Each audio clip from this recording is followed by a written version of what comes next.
The red liquid in the syringe caught the bedroom light and glowed like danger. Monica's hands did not tremble. Her face was swollen. Her lips were split. Pale trails of dried tears drew crooked lines down cheeks once adored by strangers online. She stood silently beside the bed, the same way she'd stood through countless mornings, mute, controlled, contained. Andrew was fast asleep. His breath came in low, thick exhales. One arm draped lazily over the duvet. His right arm, the one that had hit her only hours earlier. The same hand that had built his empire, signed deals, waved to adoring fans, and fractured her ribs. The house was silent. Not peaceful, just still in that heavy, hollow way that houses become when love has died, but no one's told the furniture. She raised the syringe. The needle kissed his skin. Her eyes didn't blink. But before the plunger moved, before the world tilted, we go back, because it didn't begin here. It began with a smile, the kind of smile that sells dreams. On social media, Monica and Andrew were perfect. The billionaire and the beauty. His laugh was smooth and low. Her voice was gentle, her fashion impeccable. In videos, he opened car doors for her. Fans commented, "Husband of the Year." In one clip, he served her tea in bed. "My queen," he said as cameras rolled. Viewers sighed, jealous. But no one saw the towels soaked with quiet cries behind a locked bathroom door. No one saw Monica's swollen eyes under designer sunglasses or the bruises hidden by expensive concealer. Every night, she cried. Every morning, she painted a smile. Love will change him, she told herself. He was kind once. He was. Long ago. But the man who once wrote her poetry now used silence as a weapon and violence as punctuation. And Monica had become an actress in a role she couldn't quit. Debbie, her only real friend, saw through the glitter. "You're lying to yourself," Debbie whispered one afternoon in a quiet cafe, her eyes tight with worry. "You don't have to bleed to prove love. Walk out alive." "But what will people say?" Monica had asked, her voice cracking. "They believe in us." "I made them believe." Debbie didn't hesitate. "Then let them carry their belief. Because they won't carry your pain." The fights at home were never loud for long. Andrew preferred control. His anger came in waves, precise, timed. A shirt not ironed properly. A meal not hot enough. A wrong caption on a brand post. Then came the whispers about children. Or rather, the absence of them. 5 years. No baby. Online, followers posted, "Soon folded hands and God's timing." But inside their mansion, Andrew's tone sliced. "You are the problem," he said. "You can't even give me a child." Monica visited doctors. Every test said the same. She was healthy, normal, capable. One doctor placed a hand on hers and said, gently, "You're okay. It's not you." Andrew refused to test. His pride, built taller than the skyscraper he owned, would not allow the possibility of his own weakness. He was a man. He was strong. He was the brand. "Please, Andrew," she whispered once, placing her hand on his. His expression shifted. The hand came faster than the breath she took. Another blow. Another silence. After the slap, he often slept like a baby. One night, they returned from a charity gala. Their photos, golden, glowing, were already online. Monica's heels pinched, but the real pain throbbed beneath her skin. His phone buzzed. "Where's dinner?" he asked, frowning. "In the warmer," she said. "Still hot. I said I want it on the table when I walk in." "I'll bring it now." The slap exploded across the kitchen tiles. She stumbled, hit the cabinet. A glass teetered and fell. Her mouth filled with blood. He stepped close. "Don't make me repeat myself," he hissed. The next day, they posted a video. He poured tea. She smiled. Fans wrote, "Relationship goals." At the mall, fans cheered as Andrew opened the car door and smiled. Monica wore oversized sunglasses. Behind them, a bruise bloomed. Debbie messaged again. "Please leave." Monica typed a reply, erased it, stared at her reflection in the elevator. The makeup had done its job. The mirror stared back, neutral, unjudging. But she felt it. The day everything snapped began like any other. The sun was bright. Her dress perfect. A brand shoot was scheduled. Andrew wasn't supposed to be home. He returned without warning. walked into the room, holding her phone. You posted the wrong caption. I used the one they sent, she said softly. Don't talk back. His voice turned cold. The slap came fast. Then another. Her ears rang. A vase shattered. He shoved her against the wall. You give me nothing, he shouted. Not even a child. She slid down the wall, trembling. He walked out. Silence. Real silence. It stretched so long that Monica forgot to breathe. She sat there, staring at the broken glass, the blood on her lip, the smudge of makeup on the wall. Her cheek pulsed. The air smelled like flowers from a delivery bouquet. Something in her died. Something else stood up. She rose slowly, walked to the mirror. For once, she didn't reach for foundation. She went to the kitchen. The staff had gone home. The marble counter sparkled. She opened the small medicine fridge. Inside, among wellness injections and vitamin vials, was something different. A small vial. Red. Unfamiliar. A warning. She remembered Sam, the head of security, showing it to her once during training demo. Demonstration only, madam. For training. If it gets into a vein, it destroys nerves. Fast. She had asked, half jokingly, what if someone actually uses it? He had gone quiet. Madam, no. It's not for humans. But now Monica picked it up. Her heart pounded. But her fingers? Steady. She fetched a syringe. Drew the red liquid slowly. The plunger rose. She didn't blink. She was not a doctor. She was not a killer. She was something else now. She walked back to the room. Andrew lay on the bed, snoring, one arm bare, the same arm that slapped. That broke. That mocked. She stepped closer. Debbie's voice echoed. Walk out alive. Her own voice. What will people say? Then only silence. And then, no more. The needle touched his arm. His eyes opened. Mon, what are you doing? She pushed the plunger. He gasped, bolted upright. My arm, he screamed. The flesh began to swell. Red. Furious. A balloon of pain. Sam burst into the room. Andrew pointed, breath ragged. She injected me. Monica didn't run. Didn't cry. She picked up her phone. Dialed. Yes, police.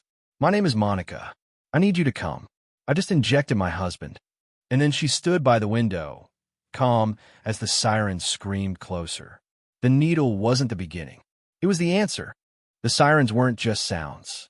They were war drums, and they were coming for her. Monica stood by the window, her arms at her sides, the phone still warm in her palm. Outside, the gate groaned open. Red and blue lights painted the mansion in warning.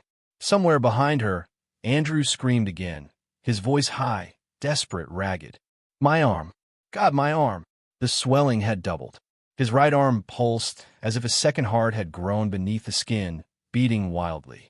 The veins were thick, dark, angry. Monica didn't look back. She didn't need to. She had seen enough of that arm in motion. Sam, the head of security, fumbled with the emergency medical kit, barking into his walkie-talkie. Call the doctor. No time. Get the car. The hospital now. Andrew gasped for air. His pride had cracked first. Now panic burst through him like sweat. She did this. Monica injected me. Sam, arrest her. Sam froze. He looked at Monica, then at Andrew, then at the syringe, now on the floor like a dropped truth. His eyes said everything. He had heard the shouting before. He had seen Monica's bruises. He had ignored it all. Until now. Monica didn't move. She walked to the dresser, picked up her phone again, dialed one more time. Calm, like making a dinner reservation. Yes, he needs an ambulance. The sirens grew louder. Tires screeched outside. Doors slammed. And then they came. Officers stormed the house, boots heavy on marble. Shouts echoed through the staircase. Upstairs, third floor, they entered the room like judgment.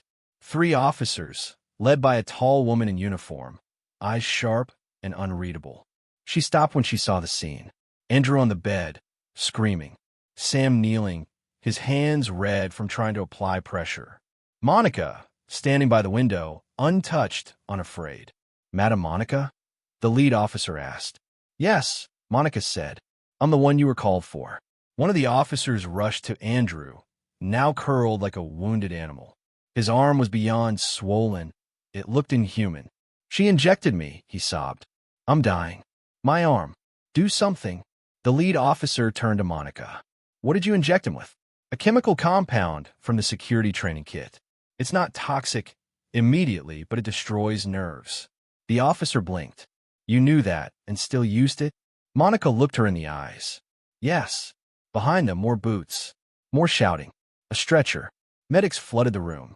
He's going into shock. We need an airway. He's losing sensation. He's not responding to stimuli. Andrew's scream tore through the room. I can't feel my hand. Monica watched them load him onto the stretcher. She watched Sam follow, shaken and pale. She did not flinch. The lead officer looked back at her. You're coming with us. I know, Monica said. They cuffed her wrists. The cold bite of metal on bruised skin. Still, she did not cry. As they walked her down the hallway, house staff emerged from corners. Wide-eyed, silent. Some clutched phones. Others gasped. They saw her face for the first time. The real one. No makeup. No filter. Swollen cheek. Cut lip. The face of truth. Outside, reporters had already gathered. Neighbors filmed from balconies. The perfect couple was now a crime scene. Flashes burst like fireworks. Questions flew like knives. Monica, what did you inject him with? Is it true he abused you? Why didn't you leave? She said nothing. They put her in the back of a police van. The doors slammed shut like a gavel. She was gone.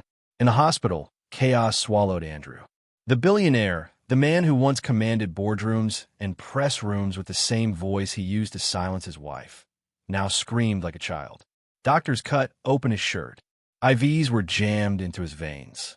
His arm was a grotesque balloon, red, angry, pulsing. The skin looked stretched, ready to split. What was he injected with? A nurse asked. Toxicology's running it now, said another. The machine beeped louder. Andrew tried to lift his arm. I can't feel it, he whispered. I can't feel my hand. The doctor's face turned grave.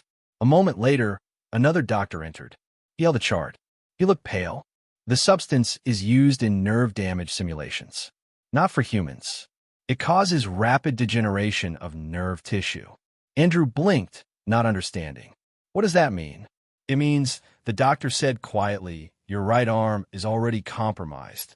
The damage is irreversible. Andrew's voice cracked. Fix it. Call someone London, Zurich, my team call. There's only one option, another doctor said. We have to amputate. If we don't, the infection will spread, and you will die. The words hit like a bullet. Andrew's world spun. No, he said. No, I'm a billionaire. There has to be. There isn't, the doctor said.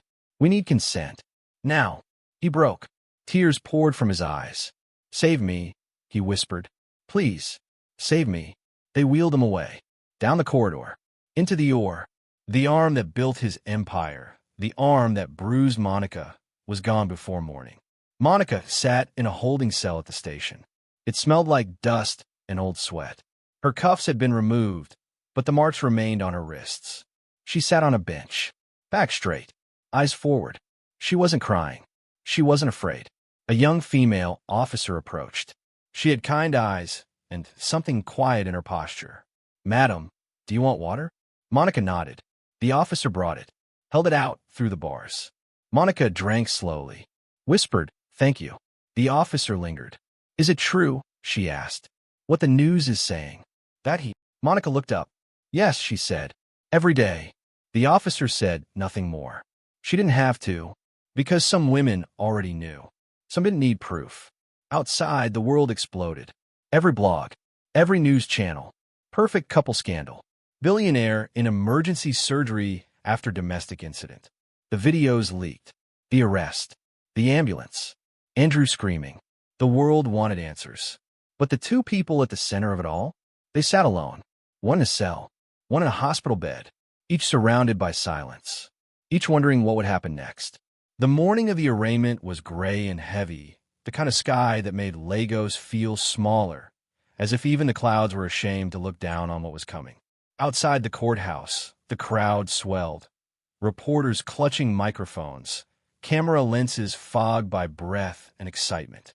Headlines had promised a spectacle. The perfect couple was broken, and the nation had come to watch the pieces fall. Monica sat in a holding room. The brown prison dress clung awkwardly to her shoulders. Her face, uncovered, was a map of everything she had survived. Yellowed bruises, a healing cut on her lip, the faint trace of swelling around one eye. Her hair was tied back. For the first time, she didn't hide. There was nothing left to hide. Officer Grace stood near the door. The same young woman who had handed Monica water days ago. She had stayed close since then, speaking to her with respect no one expected from a guard. Grace's eyes were steady but soft. "Are you ready, Madam Monica?" she asked quietly. Monica managed a faint smile that wasn't really a smile. "Does anyone ever get ready for this?" Grace didn't answer. She simply nodded. "You'll speak your truth today. That's all you can do." Truth. A word that had cost Monica her face, her home, her freedom. She wondered if it would cost her soul too. The door opened. "Bring out the defendant," a voice commanded. Monica stood.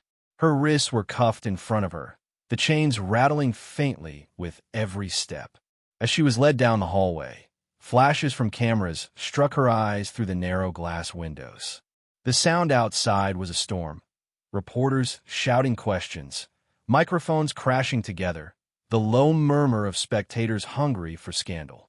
Inside the courtroom, every seat was taken. Journalists, lawyers, relatives, influencers disguised as observers. Even people who didn't know the couple personally came to witness the downfall of an empire of illusions. At the front sat Justice Margaret Johnson, a woman in her 50s with the kind of presence that could silence a crowd with a breath. Her black robe fell in perfect folds. Her eyes, sharp and unyielding, studied the room before she even spoke. "Order in the court," she said. The chatter died instantly. The doors opened again. Andrew entered. He was not the man the world knew. Gone was the commanding posture, the crisp suit, the confident grin. He sat in a wheelchair, his right arm gone, replaced by layers of white bandages and an empty sleeve pinned neatly to his shirt. His left hand gripped the wheels as if trying to prove he still had control over something, anything. His face was drawn, pale, and smaller than it used to be. Gasps rippled through the courtroom like wind through dry leaves. Cameras zoomed in. Andrew's eyes scanned the room and found Monica. For a moment, everything went silent. He stared at her as if seeing her for the first time. The bruises, the hollow cheeks, the stillness in her expression. Shame crossed his face like a shadow, then vanished under the mask of pride he still tried to wear. The bailiff guided Monica to the dock. Justice Margaret adjusted her glasses and spoke. "Monica Andrew, you are hereby charged with aggravated assault resulting in grievous bodily harm and partial disability. How do you plead?" The air seemed to hold its breath. Monica lifted her chin. "Not guilty, my lord." The words hit the room like thunder. Reporters leaned forward. Andrew looked up sharply. Murmurs spread across the gallery. The judge raised her hand. "Order." Monica exhaled slowly, her voice trembling only slightly. "My lord, this man sitting here," she gestured toward Andrew, "has been beating me for 4 years." The courtroom erupted. Gasps. Whispers. One woman in the back began to cry quietly. Cameras flashed. Someone muttered, "No, it can't be true." The judge's gavel came down hard. "Order in the court." But the room would not settle. Monica's voice grew stronger. "I endured it because I loved him, because I believed he would change, because I thought love could fix a monster." Her hands trembled as she continued. "I hid the bruises behind makeup. I hid my pain behind smiles. The world worshipped a marriage that was built on my suffering." Andrew closed his eyes. His lips quivered. Justice Margaret leaned forward. "Do you have any evidence to support this?" Monica nodded to Officer Grace, who stepped forward and placed a small flash drive on the clerk's desk. "This contains recordings," Monica said. "I made them to remind myself that I wasn't going insane." The judge nodded to the technician. "Play the footage." The lights dimmed. A screen lowered. The first video began. Andrew stood in their living room, his face red with anger. He shouted words too ugly to print. Monica, visible in the corner, tried to defend herself softly. The sound of a slap echoed. Once, twice, 3 times. She stumbled. A second video. Andrew dragging her by the hair. She cried, begged. He pushed her down again. A third video. Andrew kicking a door, screaming, "You think you can talk back to me?" When the lights came back on, silence filled the room. Even the reporters couldn't speak. The truth was too loud. Andrew's head hung low. His shoulders shook. A tear slipped down his cheek. Monica touched the faint bruise on her face.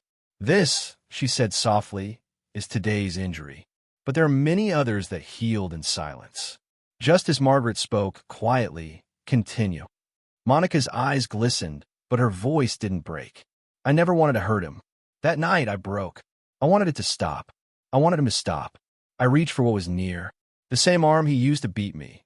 That's the arm I chose." She stopped, drew a deep breath. "I didn't want him dead.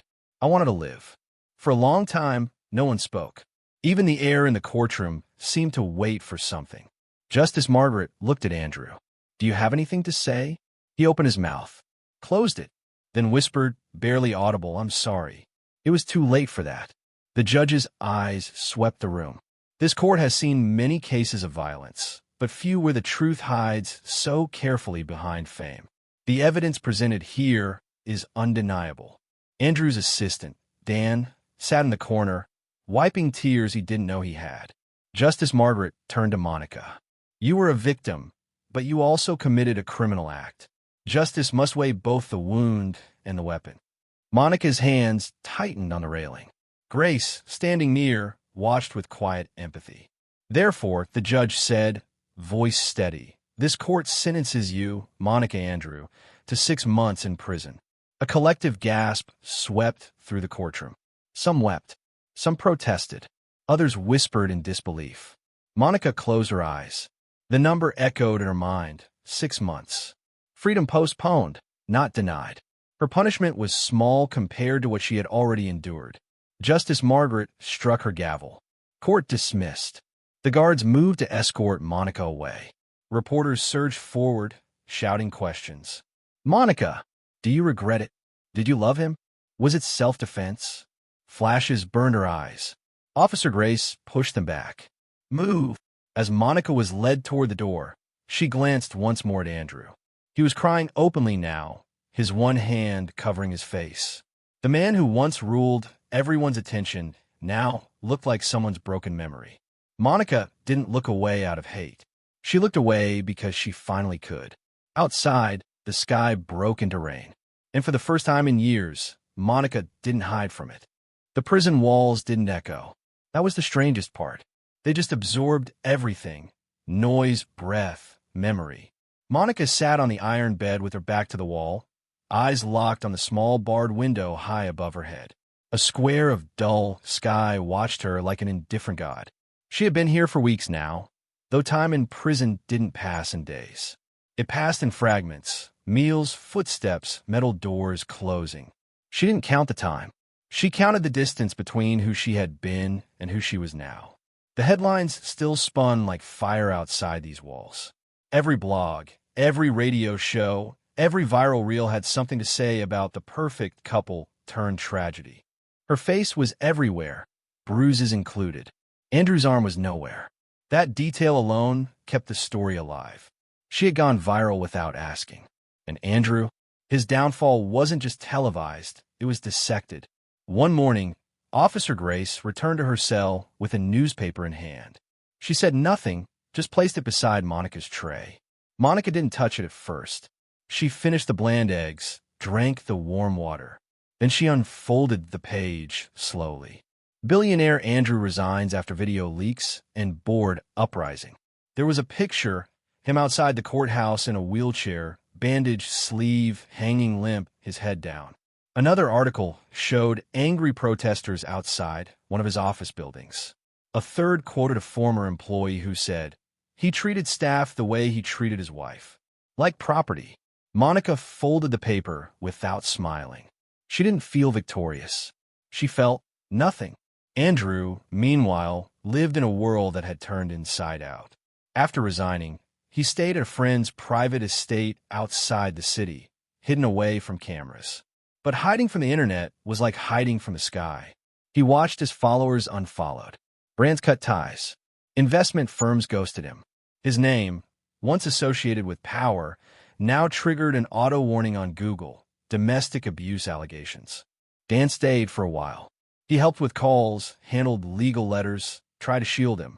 But even Dan couldn't protect Andrew from the one thing that finally broke him. Silence. The mansion was quiet now. No staff. No Monica. No clicks of heels on the tiles. No filtered laughter. Just Andrew and his memory. At night, he replayed everything. The first time he slapped her. The look in her eyes. The last time. The syringe. And the trial. He remembered her standing there, face bruised, voice calm, calling him a monster in front of the entire world. He hadn't said a word in his defense. Because there wasn't one. Back in prison, Monica started talking. To herself. To Grace. To other women. One of them, Eniola, shared a bunk 2 cells down. She had scars on her neck and the quiet sadness of someone who had learned not to expect kindness. "You were rich," Eniola said one night during shared laundry duty. "What were you doing with a man like that?" Monica didn't answer at first. Then, trying to fix him. Eniola had chuckled, but it wasn't cruel. Men like that don't need fixing. They need losing. Monica asked, "What about love?" "Love isn't pain. That's the lie they teach girls." And Monica realized she had never been taught the truth. 2 weeks later, Debbie returned. This time, Monica met her in the courtyard. The guards allowed a short walk under supervision.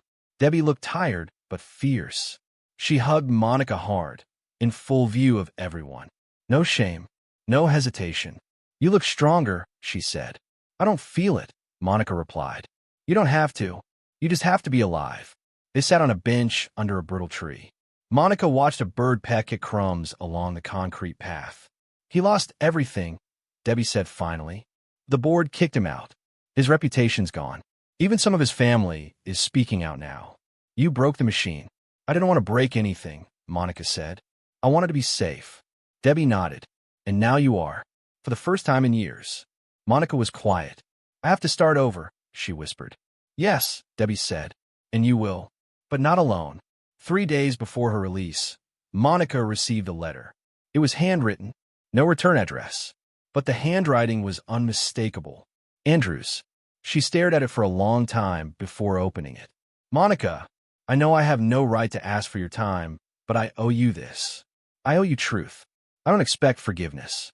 I don't expect sympathy. I see you now. The real you. Not the edited version I try to shape. I see what I did. And I know the world hates me. But more than that, I hate the man I became. I built an empire and destroyed the only person who ever truly loved me. I have one arm left and nothing to hold with it. If I could go back and undo it all, I would. But all I can do now is disappear and hope the world forgets me and remembers you. I'm sorry. Hey." Monica folded the letter slowly. Then she set it on fire with a match borrowed from the staff kitchen. It burned in the corner of the courtyard, flame eating through every "I'm sorry," until all that was left was ash. Grace watched from the door. She didn't stop her. Monica turned and walked away. No more ghosts.